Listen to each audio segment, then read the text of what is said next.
All right, welcome back, Big Board. I'm not sure what number this is, what video we're at for the next war, Vietnam, but I thought I'd do a quick wrap. I think we're gonna call it bygones for the PRC's efforts. Things are not going necessarily well, but there's potential, and I'm debating finishing up. I'm not sure. So for the first, let's see.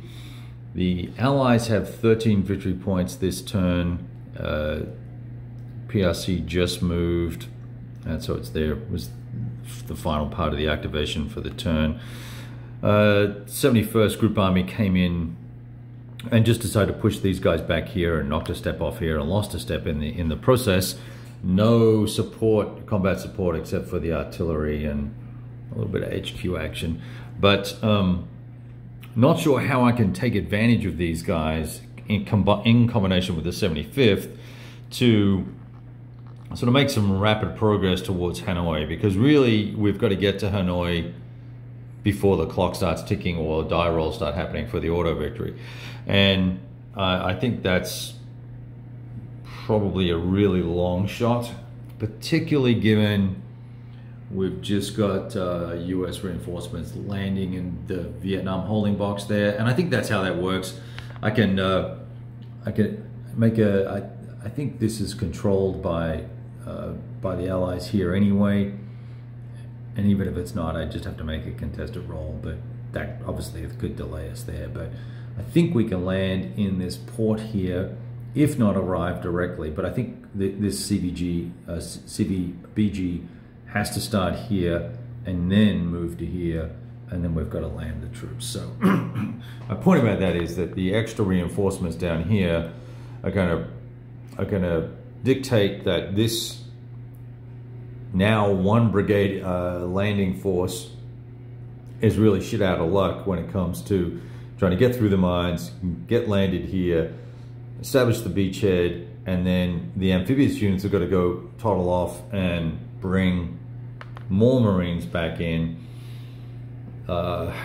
which is going to be difficult. In fact, I'm looking for where my well, this is this is the one amphibious landing craft I have here. That's the problem, right? So it's got to pick up the PRC Marines from somewhere. They're in the holding box. I guess that just means they've got to get over to here somewhere and do that action, right? So that's a couple of turns, which is fine. I mean, there's no real turn limit here. We just keep playing until someone gives up. This attack is dead in the water. They lost their HQ this turn. They have a unit isolated. He's on his 2nd isolation roll. This is a mess here. This is a mess here, and we could, now here's the other thing we could do, right? We could bring these airborne guys in down here, and we can sort of get after it, assuming they can establish a beachhead or help reinforce a beachhead. That's something that could be done.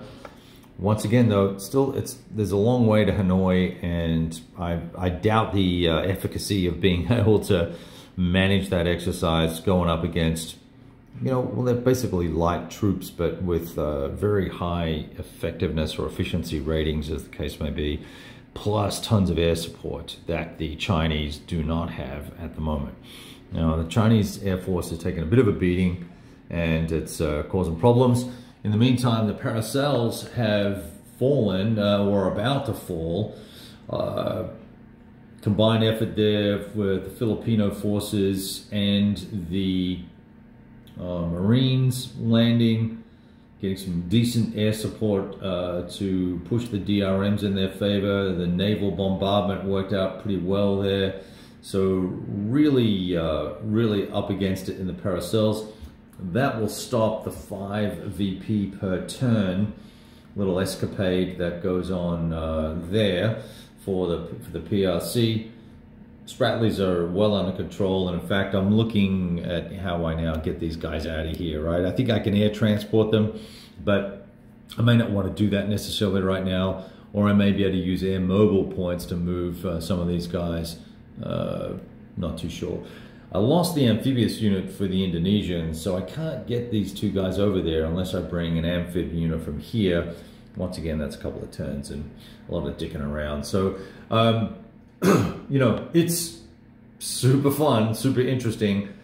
I think we've got a good taste for this game now, and what I'm probably going to do is see if I can't organize play with hopefully live play or a posed live play versus by email. I think some of this could be done by email, but I'd like to play with an experienced person who understands the naval rules better than I do, and all this shipping and transport stuff. There's a lot of little specific rules for the game, specific rules for this particular module that I'm kind of bouncing around on.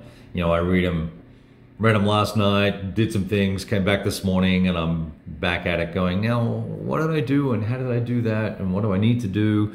Did I do that right? So there's a lot of double checking and back and to and fro. So I like to play someone who's got come to grips with the system deeply, or more deeply than I have, and then kind of get after it from there. So that's kind of a quick wrap up. This will be the end of just turn 4, so let's call it 2 weeks, 15 days of heavy combat.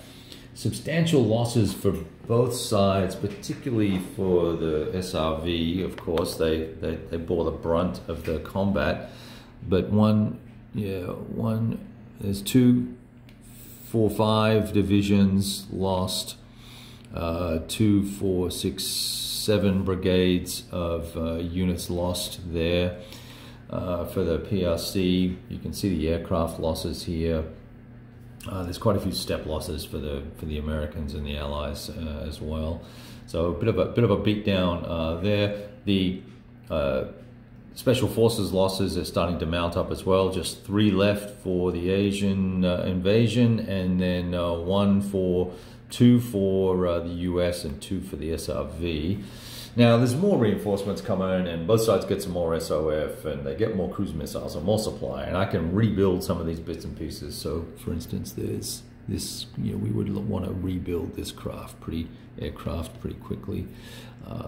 And there's some other aircraft in there that I probably would have replaced or should have replaced more rapidly, given that I have still 35 supply points here. I think I could have been investing in bringing some of these ground support capable units back into the battle. That would have probably helped the cause a little bit, and also getting some fighters back into the game to combat the air superiority. So we should have done that. Well, I guess, I don't know what the limits are there, whether there's a maximum number of supply points you can spend per turn. I think that's just for the tracks. There's a limit. So assuming I could spend ad nauseum, I would probably do that there to get some of those guys back in, but also got to replace a HQ. I think that's 4 supply points potentially, just to bring it back to its reduced level, I think. And then we've got we've got a lot of units here that we probably need to try and get back onto the board as well. So once again, lots of choices, right? Now, when you get to the point where you're doing reinforcements and replacements, you've got to stop and think, okay, how do I want to spend the supply I have? And what will I need in the future? How much will I need in the future? What if I need to buy something really important back? You use those replacement points there. So the US has been super cautious with its supply points. It's down to 7 and spent very sparingly. Mainly just to keep the engine humming to the extent that it can. It's going to have to spend a few just to put a step back on this. Poor old 82nd here took an absolute beating last turn. Combination of Special Forces raids and cruise missiles really knocked the daylights out of that guy pretty aggressively. Anyway, so there you have it. That's kind of my let's call it a wrap. Let's say this is where we're going to stop, and we'll see what happens going forward in terms of getting it back on the table soon. I really do have an interest now in seeing, and God forbid I actually try this, but seeing how it would play out, perhaps say with the Taiwan circumstance, where we actually have the Taiwan map on the out as well, and the units there for that. That pushes more difficult choices into both sides thinking as they, you know, where are you going to deploy guys? Are you going to reinforce Taiwan, or are you going to try and take the Spratlys back, or take the Spratlys? Are you going to support Vietnam? What's going on there? A slightly bigger geopolitical conundrum, and also an interesting conundrum if you add then the Korean module to all of that as well. And that's probably something I would love to try with team play. I think that would be super fun. And oh, and here, look, here's another factor that will probably make this a decision to stop gameplay too. Just realized that there are also 1, 2, 3, 4. Yeah, there's 4. There's a whole new army group coming in here. 4 divisions for the Vietnamese to deploy. So that would put either an end to this action here, or reinforce the defenses for this. This is a great little choke point here. These 2 jungle hexes. That would be an awesome little situation to get a couple of these divisions pushed up into at some point. So that they would all come on at the end of turn 4. And obviously have to come in off the edge of the map, but nevertheless we can slip those bad boys up there pretty quickly. Anyway, it's pretty cool stuff. All right, good job, Mitch. I've enjoyed it immensely. Lots of great narrative out of this. Lots of good, rich decision-making exercises. And I think the maps are gorgeous. The counters are great. It's a bit of a cluttered game information display exercise going on. So much going on that sometimes you kind of look at the map and go, what? So that's all part of the game though, right? All right, ciao.